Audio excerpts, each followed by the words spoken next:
welcome to another ContinuousX podcast where we try to solve for X in the SDLC equation.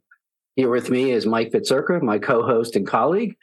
And in this episode, we are pleased to welcome our guest, Tom Hance, Director of Container Security at NeuVector, which is a subsidiary of the Rancher Government Solutions. Welcome, Tom. Thank you. Thank you, Rick. Nice to be here. It's great to have you, and we're going to get right into your question, my friend. Containerization, I think we all can agree, the adoption of it has witnessed a tremendous surge worldwide, with the public sector embracing it as a vital component of their modernization efforts. However, the expansion of containerized environment has not always been accompanied by proportionate investments in security measures. As a result, unique security vulnerabilities and risks have emerged in this space. Could you shed some light, Tom, on the specific challenges associated with containers and share your insights on how organizations can effectively mitigate them? Sure. Yeah, up front, the visibility that you have with wired networks and cloud networks for the most part, is not maintained when you migrate to the microservices or containerized world. Right. Where you have every network and every boundary controlled by a gateway today that has complete visibility into packets and applications. As soon as you move to Kubernetes, that all disappears. Why? Because you have to be agile. And they really don't want, developers, people building applications concerned about networks and ports and the application protocols that run across the network. They want them to focus on the deliverable.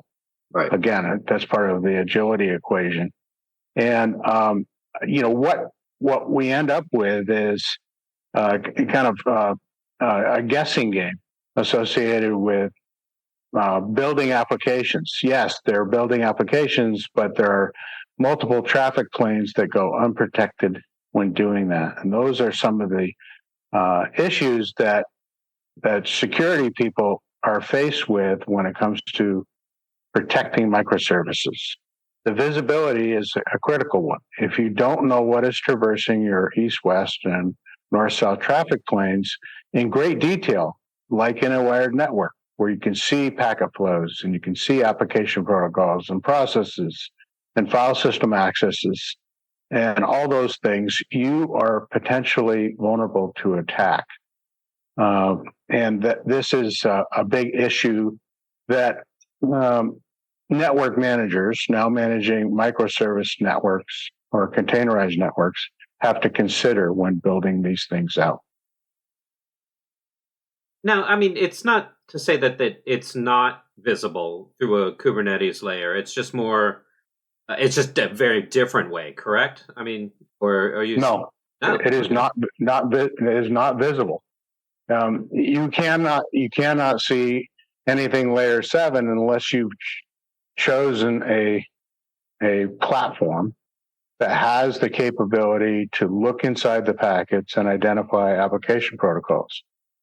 Kubernetes obfuscated that information to keep developers focused on the deliverable. And so, no, you cannot see it. Now, you can see or get keys to what might have happened after it's happened. But again, if you have security in your title, that may be a liability for you because you're looking after the fact, after a breach has occurred, perhaps at, kind of the cookie crumb trail of, yeah, they were using a specific microservice application or cloud application, and this happened or that happened. That is not useful if you really want to defend yourself from a potential breach. Yeah, prevention, not an after the. Well, that's you have to sacrifice some speed and some CPU cycles in order to get into the packets themselves. Is that why, for the most part, it takes special technology in order to look inside the packets at that level? It depends on how it's executed. Most of the platforms out there that try to assemble some a resemblance to what is happening at the application and packet layers use specific tools that interrupt the kernel right continuously. and say, what happened, what happened, what happened. There's two problems with that. One is they're interrupting the kernel continuously, and that is a load. And two, they're asking a post-event question. What happened? Not what is happening or what is about to happen, but what happened. And again, if you're in security and you want to prevent a breach, you cannot be asking post-event questions.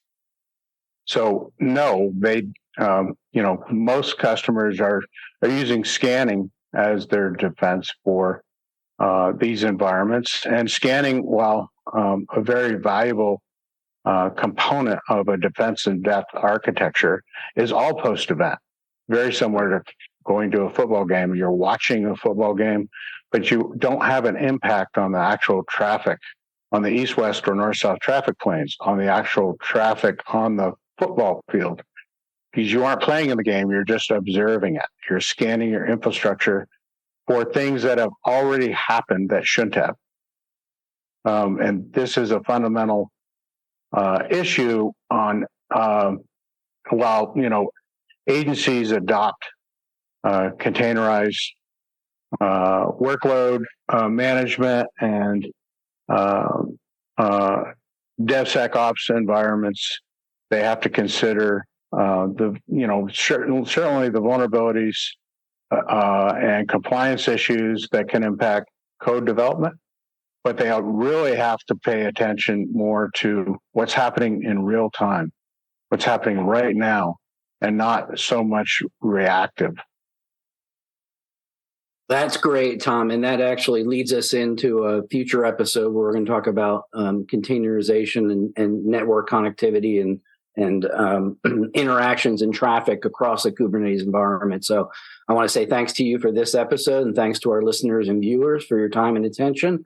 Stay tuned for the future conversations with Tom as we try to solve for X in the SDLC equation.